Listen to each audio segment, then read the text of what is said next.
సాహితీ మిత్రులకు నమస్కారం. వనజ తాతినేని కథల ఛానల్కు సుస్వాగతం. విభిన్న కథల సమాహారం వనజ తాతినేని. ఈరోజు నేను వినిపించబోతున్న బెంగాలీ కథ కొన్ని లేఖలు ఎన్నో కలలు. రచన నందిని బసు బందోపాధ్యాయ. తెలుగు అనువాదం టి గీత. కథ వినండి. కొన్ని లేఖలు, కొన్ని కలలు. ప్రియమైన ఆర్థర్, ఈరోజు మా బాస్ నా మీద మండిపడ్డాడు. నా సేవలిక అవసరం లేదని నిష్కర్షగా చెప్పేశాడు. ఓ కొత్త సెక్రటరీని సంపాదించాడు. పొడుగ్గా, సన్నగా, ఆకర్షణీయంగా ఉండే ఆమె సరిగ్గా ఒళ్ళో కూర్చోబెట్టుకోవటానికి సరిపోతుంది. ఇక నుంచి విమానంలో నుంచి అయినా మెసేజ్లు పంపించవచ్చని మా బాస్ గొప్పలు చెప్పాడు. ఇదంతా విని నువ్వేమనుకుంటున్నావు? ఏమైనా ఇది శుభవార్తే కదా. నువ్వెంతో దూరంలో ఉన్నావు. నేను కనీసం చేరుకోలేనంత దూరంలో ఉన్నాను. ఎంత నీతో ఉండాలని మనస్ఫూర్తిగా కోరుకున్నా, ఉద్యోగం పోగొట్టుకున్న నేను కలలో అయినా నిన్ను అందుకోగలనా? ఇక ఈరోజు విషయానికి వస్తే, కనీసం 2 రోజుల పాటు అయినా లోకాన్ని మర్చి ఆదమర్చి నిద్రపోవాలనుకుంటున్నాను. Thank God. పొద్దున్నే 6:30కి లేవనక్కర్లేదు. ఇంటి పనులన్నీ చేసుకుని హడావిడిగా ఆఫీస్ టైంకి పరుగునెత్తనక్కర్లేదు. ఈ ప్రపంచంలో కష్టమైన పనుల్లో అదొకటి కదా. నాకు ఉత్తరం రాయి ఆర్థర్. నువ్వు నాకు ఉత్తరం రాసి యుగాలైపోయినట్లుగా ఉంది. ప్రేమతో, నటాలి. డియర్ ఆర్థర్, నేను ఉద్యోగం పోగొట్టుకుని నెలపైనే అవుతుంది. మరో ఉద్యోగం కోసం ఎంతగా వెతుకుతున్నానో తెలుసా? అయినా అదృష్టం కలిసి రావటం లేదు. నేను మగాడిగా పుట్టి ఉంటే ఎంత బాగుండేది అనిపిస్తుంది ఒక్కోసారి. నిజంగానే చెబుతున్నాను. General post office దగ్గరలోనూ, Alipur court దగ్గరలో కూర్చుని టైప్ చేసేదాన్ని. స్కర్టు వేసుకున్న అమ్మాయి వీధుల్లో కూర్చుని టైప్ చేస్తుంటే ఎవరూ చూడలేరు కదా. అసహ్యమైన కామెంట్స్ అన్నీ చేస్తారు. నాన్నకి ఈ మధ్య ఒంట్లో బాగుండటం లేదు. రాత్రంతా ఒకటే దగ్గు. నాన్నని డాక్టర్ దగ్గరికి తీసుకువెళ్ళి చూపించడానికి నా దగ్గర డబ్బులు లేవు. మన పెళ్లి కోసం దాచి ఉంచిన డబ్బులన్నీ తిండికి, మందులకి ఖర్చు పెడుతున్నాను. ఎందుకు ఈ జనానికి ఆకలిస్తుందో అర్థం కావటం లేదు ఆర్థర్. రోజు భోజనం ముందు కూర్చున్నప్పుడు నాకేమనిపిస్తుందో తెలుసా? నా కలని నేనే కొల్లగొట్టుకుని అన్నం మెతుకులుగా మార్చుకుంటున్నాను కదా అని. ఆర్థర్, నీ ఉద్యోగం పర్మనెంట్ అయ్యిందా? మా పొరుగింటి అమ్మాయి లూసీ తెలుసుగా. ఆమె కజిన్ కాన్బెర్రాలో ఉంటున్నాడు. అతనికి అక్కడ ఉద్యోగం ఉంది, పర్మనెంట్ అట. నాకెంత అసూయగా ఉందో తెలుసా? Keep in touch. ప్రేమతో, నటాలి. డియర్ ఆర్థర్, రాత్రి మా అమ్మ పెళ్లి గౌను వేసుకుని చూశాను. నాకు సరిగ్గా సరిపోయింది. అయితే కొద్దిగా మార్పులు చేయాలి. మనకి ఖర్చు కలిసి వచ్చింది. ఆచారం ప్రకారం పెళ్లి గౌను పాత కొత్తల మేళవింపుతో ఉండాలి. ఆ గౌనుకి కొన్ని పూలు అల్లితే సరిపోతుంది. ఆ గౌనులో నేను అందంగా కనపడతాను కదా ఆర్థర్. రోజంతా మన పెళ్లి గురించే కలలు కంటుంటాను. అందుకే కూర్చుని ఈ లేఖ రాస్తున్నాను. ఉత్తరం రాయి ఆర్థర్. నాకెంతో బలాన్ని ఇస్తుంది నీ ఉత్తరం. ప్రేమతో నటాలి. డియర్ ఆర్థర్, 3 నెలలు గడిచిపోయాయి. నువ్వొక్క ఉత్తరానికి జవాబివ్వలేదు. ప్రస్తుతం పోస్టేజీ ఖర్చులు బాగా పెరిగాయి. నువ్విలా ఎలా చేయగలుగుతున్నావు? ఇంత కఠినంగా ఎలా మారావు? అంత డబ్బు ఖర్చు పెట్టడం నాకు చాలా కష్టంగా ఉంటుంది. అందులోనూ ఉద్యోగం కూడా లేదు. క్షమించు ఆర్థర్. నేను చాలా కటువుగా రాశాను కదా! ఈ మధ్య ఇట్టే సహనం నశిస్తుంది. నువ్వు చాలా బిజీగా ఉండి ఉంటావు. నా సిల్లీ లెటర్స్‌తో నిన్ను విసిగిస్తున్నానేమో కదా! కానీ ఏం చేయను? నువ్వు లేకపోతే నాకు జీవితం శూన్యం. ప్రేమతో నటాలి.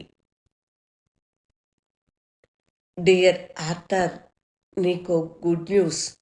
అది నువ్వు నిజంగా శుభవార్త అనుకుంటేనే సుమా.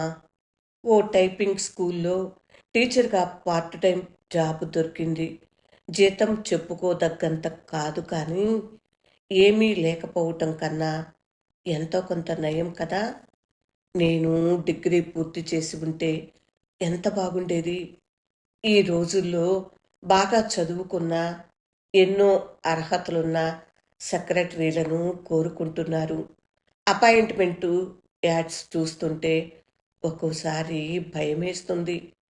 నాన్నని డాక్టర్ దగ్గరికి తీసుకెళ్ళాను. నాన్నకి శ్వాసకోశ సంబంధమైన వ్యాధులున్నాయని డాక్టర్ చెప్పాడు.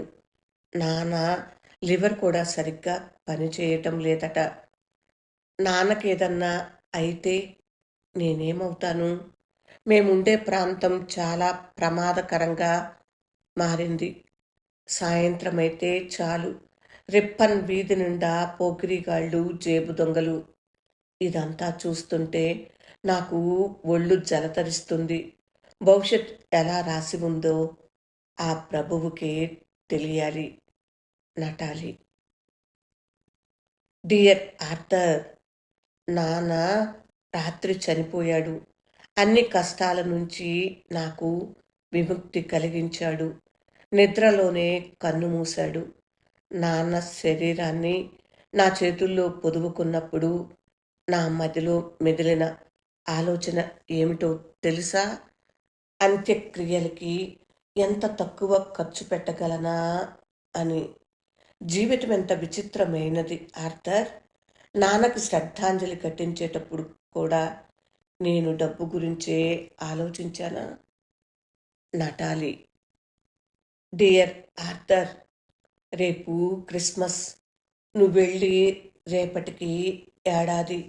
నువ్వు లేకుండానే ఓ ఏడాది గడిచిపోయింది. తలుచుకుంటే చిత్రంగా ఉంది. నువ్వు పక్కన లేకుండా ఇంతకాలం జీవించగలనని ఏనాడు అనుకోలేదు. నీ ఫోటోలో నుంచి చిరునవ్వుతో పలకరించే నీ చూపులే నాకు మిగిలాయి. పోయిన క్రిస్మస్ గుర్తుందా? నువ్వు బాగా తాగావు. కనీసం నిలబడలేకపోయావు.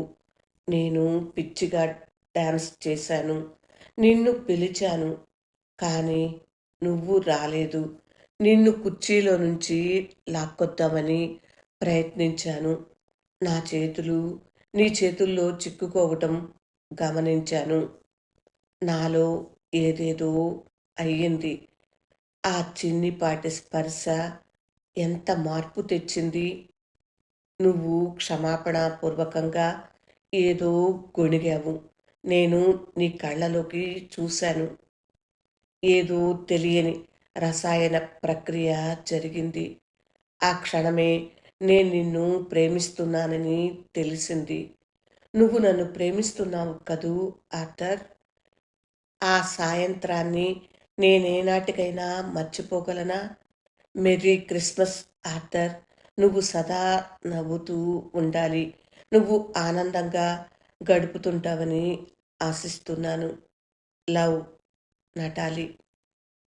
డియర్ ఆర్థర్, ఇంత చలి నేనింతవరకు ఎరగను.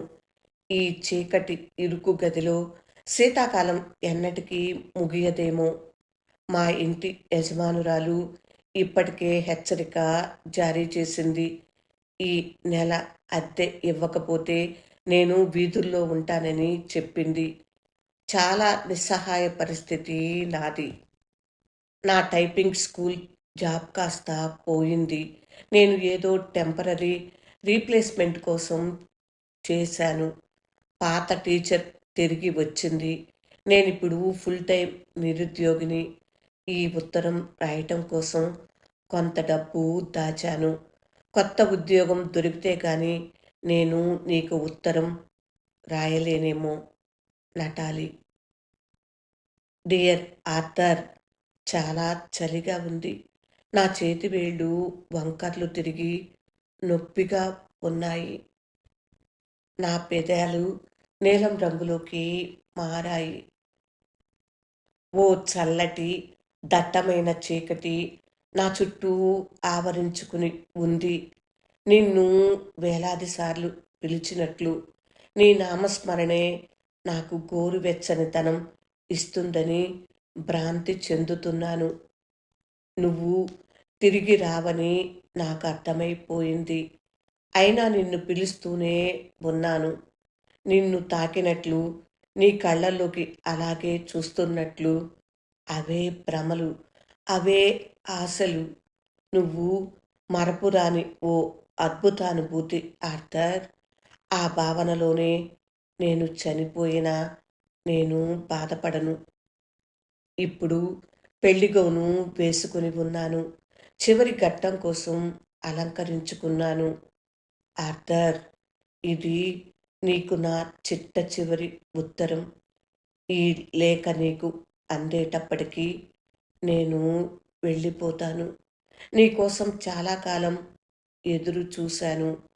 గుండె కోత కన్నా ఎక్కువే ఈ నిరీక్షణ, ఈ బాధ. నువ్వు నులివెచ్చని ఓ సూర్యకిరణంలా నా జీవితంలోకి వచ్చావు. కానీ అగాధం లాంటి చీకటిని మిగిల్చావు. నన్ను నువ్వు ఎన్నడూ బాధ పెట్టవని ఎవరన్నారు? నన్ను నవ్వుతూ ఉండమని చెప్పి వెళ్ళిన నువ్వు తిరిగి రానే లేదు. నా గుండెను ముక్కలు చేశావు. కానీ ఆ చిన్ని చిన్ని ముక్కలన్నింటినీ నేను ఎలా ఏరుకుని పదిలపరుచుకుంటున్నానో నువ్వు వెనక్కి తిరిగి చూడలేదు. నువ్వు మధుర స్వప్నం ఆర్థర్. కలలు వీడ్కోలు తీసుకోకమునిపే అందరూ కళ్ళు తెరచి చూస్తారు. స్వప్నాలు మరణిస్తాయి. నేను నా కలలతో పాటు కరిగిపోతున్నాను. చిన్ని తెల్లని మాత్రల రూపంలో వచ్చాయి ఈసారి నా కలలు. ఇక నీకు, నాకు, మృత్యువుకి, ఆ తదనంతరానికి, అనంతానికి, అన్నింటికీ వీడ్కోలు. Good bye for ever. Natali. కొన్ని లేఖలు, ఎన్నో కలలు. నందిని బస్ బందోపాధ్యాయ రచించిన బెంగాలీ కథ ఇది. తెలుగు అనువాదం టి. గీత. కొన్ని కథలు చదువుతుంటేనే కన్నీరు తెప్పిస్తాయి, గుండె భారం అవుతుంది. అలాంటి కథ ఇది.